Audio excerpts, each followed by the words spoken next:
NSR movie reviews కి స్వాగతం. ఈ రోజు ఇంచుమించు అందరూ చూసే ఉండొచ్చు ఈ సినిమా.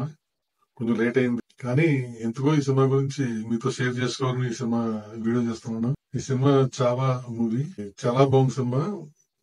ఫస్ట్ హాఫ్ మామూలుగా ఉన్న స్టోరీ సబ్జెక్ట్ అది ఉంటుంది. సెకండ్ హాఫ్ బాగుంది. లాస్ట్ 40 నిమిషాలు చాలా అద్భుతంగా ఉంటుంది.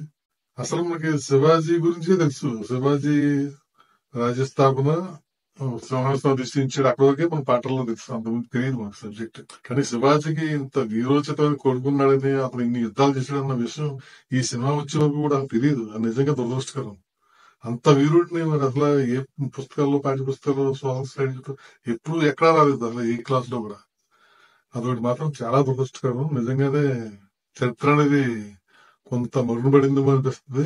ఇలాంటివి ఏంటంటాయి. ఈ సినిమా చూసిన తర్వాత ఓన్లీ శివాజీ అంత గొప్ప కొడుకు ఆయనకు ఉన్నాడా అని తెలిసింది. బాగా తీశారు సినిమా. శివాజీ ఆ కొడుకు సంభాజీ మహారాజ్ కింద విక్కీ కౌశల్ నటించాడు హీరోగా. రష్మిక పెర్ఫార్మెన్స్ కూడా బాగా చేసింది. అమ్మాయి చాలా బాగా చేసింది యాక్షన్. ఈ సినిమా గురించి మెయిన్ చెప్పడానికి ఇప్పుడు లేట్ అయినా మీతో షేర్ చేసుకోవడానికి ప్రధాన కారణం ఏంటంటే విక్కీ కౌశల్ చాలా బాగా చేశాడు. కానీ అతనితో పాటు మరో నటుడు చాలా అద్భుతంగా చేశాడు. అతని గురించి కూడా మీతో షేర్ చేసుకుందాం నా ఒపీనియన్స్ అని ఈ వీడియో చేస్తాను. అతను ఎవరో కాదు, అక్షయ్ ఖన్నా. ఔరంగజేబ్ యాక్టర్ లో చేశాడు. చాలా బాగా చేశాడు. సినిమా అయితే ఫస్ట్ స్టార్ట్ అయిన తర్వాత ఇంటర్వెల్ వరకు సబ్జెక్ట్ అది వెళ్తుందా ఏంటనేది. సెకండ్ హాఫ్ కూడా ఇంచుమించు ఎలా ఉందో లాస్ట్ 40 నిమిషాలు వచ్చేప్పటికి మంచి ఎమోషనల్ గా ఉంటుంది. బ్యాక్గ్రౌండ్ మ్యూజిక్ కూడా బాగుంటుంది. అదే విధంగా ఈ అక్షయ్ కన్నా మెయిన్ మనం పాట పుస్తకాలు చదువుకున్నాం. ఔరంగజేబు ఇలా ఉంటాడు, గడ్డం ఎలా ఉంటుంది, ఇలా ఉంటాడు. ఆ బొమ్మల్లో కూడా చూసాం.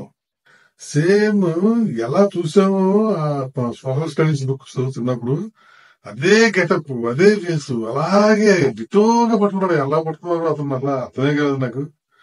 అలా సినిమా ఇంతకుముందు చూసినా నాకు అసలు ఎవరో అతను ఆ హీరో ఔరంగజేబ్ కింద నటించింది ఎవరో కూడా నాకు అర్థం కాదు. చాలాసేపు ఎవరో ఇంత బాగా చేసి ఇంత బాగా చేస్తున్నాడు అనుకున్నాడే తప్ప అలా అతను పేరు ఎదుగుతలేదు.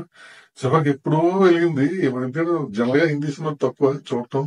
హిందీ పెద్దగా అర్థం కాదు. డబ్బింగ్ అయితే చూస్తా కానీ హిందీ స్ట్రైట్ హిందీ అనేది చాలా తక్కువ.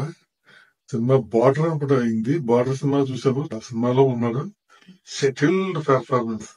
అసలు ఎక్కడ ఏ విధంగా తుట్టుపడకుండా, తనకుండా, బెనకుండా ఒక సెటిల్ గా ఎలా చేస్తారో పెర్ఫార్మెన్స్ చాలా గొప్పగా చేసాడు అసలు.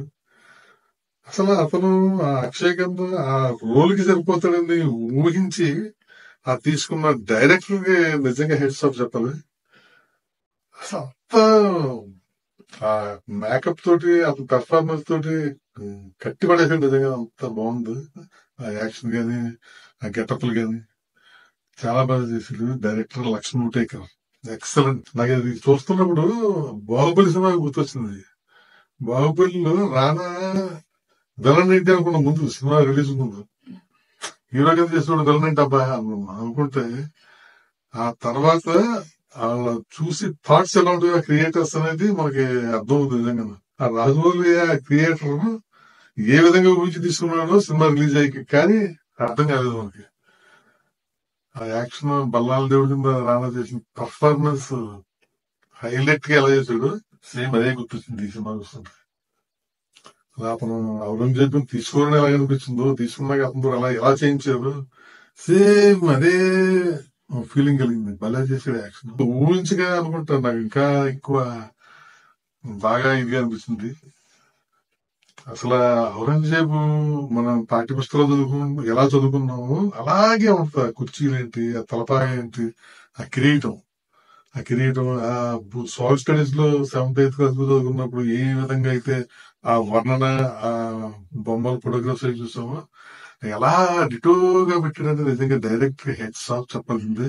చాలా బాగా చేశాడు. ఆ గెటప్లు గాని, ఆ తీర్చిదిద్దిన విధానం గాని క్యారెక్టర్ ని, అతను కూడా బాడీ లాంగ్వేజ్ అది భలే అసలు సంబంధం లేకుండా మౌల్డ్ చేసిన క్యారెక్టర్ తగ్గట్టు. ఔరంగజేబ్ క్యారెక్టర్ ఎలా ఉంటుంది, ముసలోడు ఎలా ఉంటుంది, ఏజ్డ్ పర్సన్, ఆ ఏజ్డ్ పర్సన్ ఎలా ఉంటాడు అనేది ఆ బాడీ లాంగ్వేజ్ కి అనుగుణంగా ఇది తయారయ్యి లక్ష్య కింద ఆ నటించిన విధానం అద్భుతం. అట్లా బాగుంది నిజంగా. డైరెక్టర్ క్రియేషన్ అదే. మనం మనం అయితే ఊహించడం అలాగే మామూలుగా ఉంటాం, కానీ ఆ ఆ మామూలు ఆ అక్షయ్ కన్నా చూస్తే మనకి గమ్మున రాదు. ఈ ఔరంగజేబు ఇలా ఉంటుందా, సరిపోతుందా అని. కానీ ఆ డైరెక్టర్ కళ్ళతో చూస్తే కరెక్ట్ సరిపోయాడు.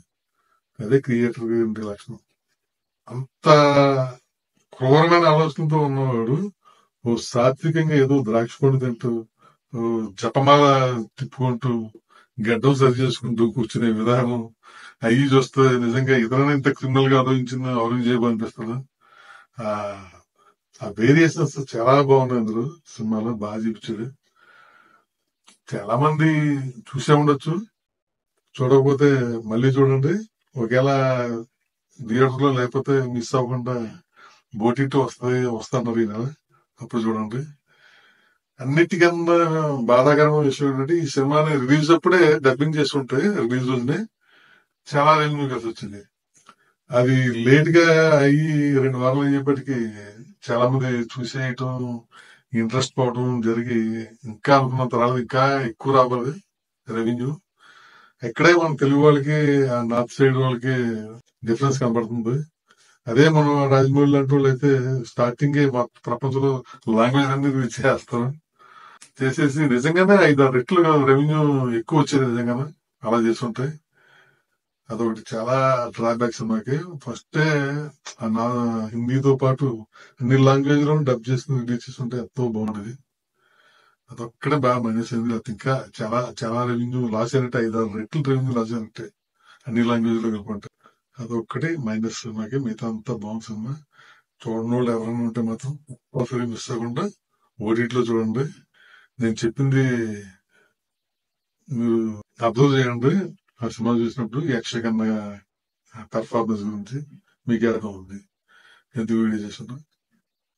Thank you.